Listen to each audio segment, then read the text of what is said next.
There's nothing better than having a nice fresh jar of peas in February. So have no fear if you don't have a garden, so you don't have an abundance of peas, but you do catch peas on sale at the grocery store that are already frozen. Those work too. You can absolutely use frozen peas and can them. Now, because peas are a low acid food, you need to pressure can them. Or you can Rebel can, and you can just do them in a water bath canning with 2 inches of water over the top of the jar for 3 hours. I'm going to use my pressure canner because 40 minutes in a pressure canner or 3 hours, I'd rather go with the 40 minutes because I don't like to wait. So let's get started. First, you're going to need your peas. Mine are already cleaned and ready to go. You're going to need jars. You can use quarts or pints. For our family size, now you know me, I have 4 kids, a husband, and myself. I'm going to use 2 of these at least per meal, so it doesn't make sense for me to do them in pints. Unless I have a little bit left over, I might do 1 pint jar just to finish up the batch. I'm going to do them in quarts. So now we're going to go ahead and fill our jars. For quart-sized jars, you're going to use 1 teaspoon of salt. This is optional. You do not have to put the salt in there. It has nothing to do with preserving it. It's more of just for flavoring it. For pint-sized jars, you're going to do a 1/2 teaspoon. Then you're going to fill your jars to a 1-inch headspace. You do not want to smush your peas. Don't smush them and smash them in there. Just pour them in. I like to use just a ladle and my trusty funnel. So they kind of just fall in there where they may. Because of their diameter, you don't really have to worry about too much of the air pockets. So I am going to leave a 1-inch headspace. Now I'm going to finish filling up my jars. So it looks like I'm going to be able to get away with 3 quart-sized jars.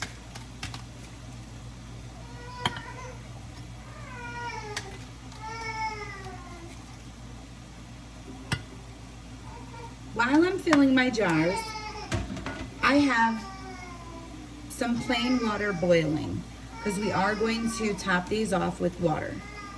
So get your water boiling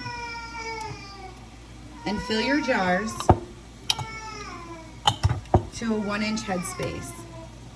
A few too many in this one. I kind of just give it a little shake. Just don't tamp them down. Give them a little shake. Let them settle in. So now that our peas are all loaded up into our jars and they're already salted, we are going to fill them with water. So I'm just going to slowly ladle in boiling water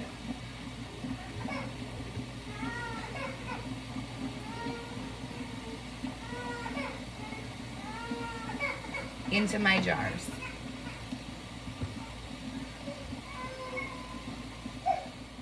Again, so now that our jars are filled with the water to a 1-inch headspace, we're going to want to take a clean rag and clean the rims of the jar. Some people use vinegar. Some people say that vinegar is not good to use. I just use a damp clean rag, and wipe the rim. You want to center your metal flat onto the top of the jar and close it down finger tight. That's it. You want to make sure that it's not too tight. You don't really want to get your wrist involved and crank it down because you want the air to be able to escape and you want it to be able to pressurize. So just finger tight is fine. And now we're going to lower it down into our pressure canner.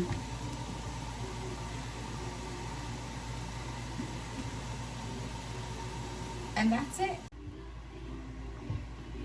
Now this is where you follow your procedures for your canner. I have a Presto 23 quart canner. My canner is hot. My jars are hot. I'm going to line up my marks on my lid and my handle. And I'm going to close my canner.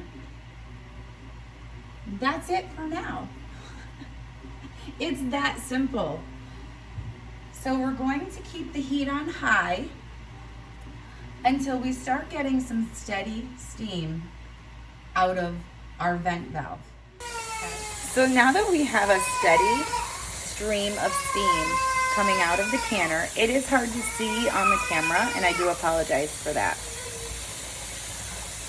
We're going to let that go for 10 minutes. You want to make sure that once the steam is steady and coming out, that you give it a good 10 minutes to fully pressurize and get rid of all the air that's inside the canner. So your safest bet is once you see that very steady stream, set a timer for 10 minutes and leave it. Let it go for 10 minutes, make sure it gets all that air out of there. You'll also see here on the back of the canner, this little button has popped up. That is our lock on our lid. That is showing us that the canner is pressurized and that you cannot open this lid with that pop. Can you see that? See that little, there you go. That's a little bit better. You kind of see the reflection. There you go. So that is our little safety measure, our little popper. So we're going to let this sit for 10 minutes now at a steady stream and finish its pressurizing. Okay, our 10-minute timer has gone off and we are now ready to add our weight. If you are anywhere between 0 and 1,000 feet above sea level, you're going to pressurize in the pressure cooker at 10 PSI. So what we're going to do is now with the weight on there, that is a 15 pound per square inch weight. So anything at 15 or above, that thing is gonna jiggle like crazy. I do need to order a 10 pound. I meant to order, some of them are 15 pounds and they have this little ring here is a 5 pound and it comes off. That's what I thought I was ordering, but it didn't. It came and it's attached and I can't take it off. So I have to continue to watch my gauge. So as you can see already, ooh, that's hot. You can see already the gauge is starting to move because now that valve is blocked off with the weight and the internal pressure is beginning to rise to our 10 pounds.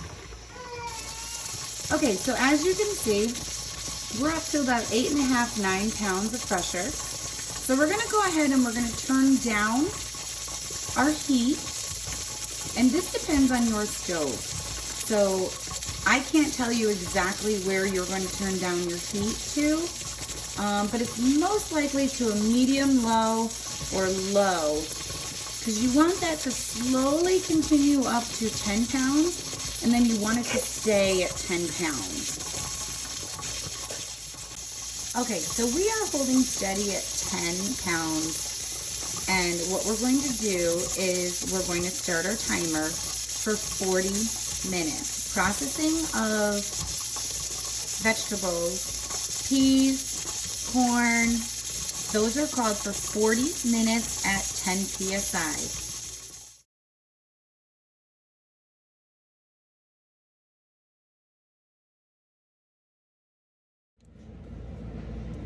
So now that your pressure gauge has reached 0 on your pressure canner, You're going to remove your jiggler or your weight off the valve stem.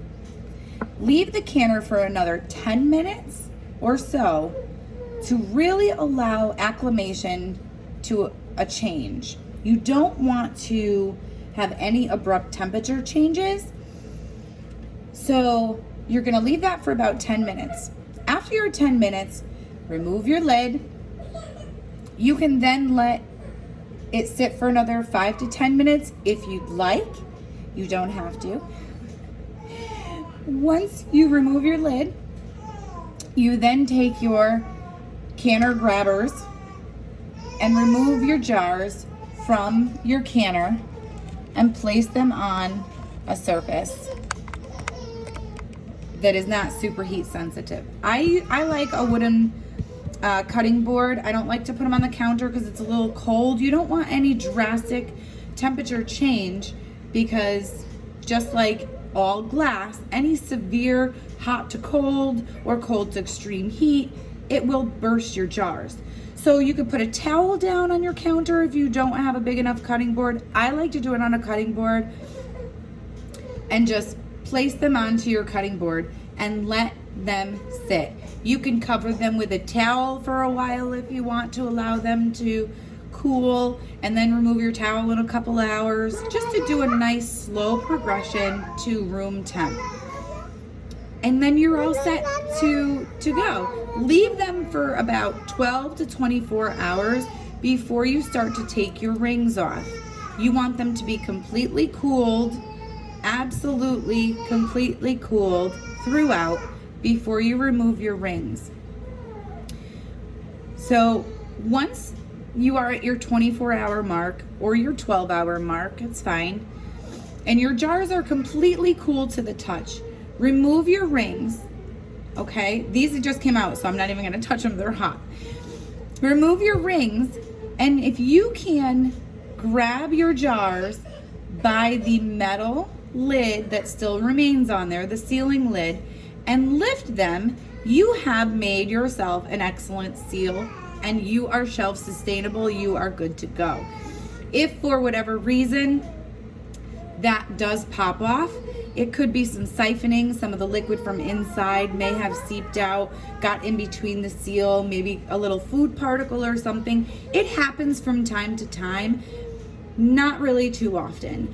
However, that is how you can check your seal. Take your metal ring off and lift your jar by the metal lid only. And if it's sealed on there, it's not going anywhere. And now you can put it on your shelf and enjoy.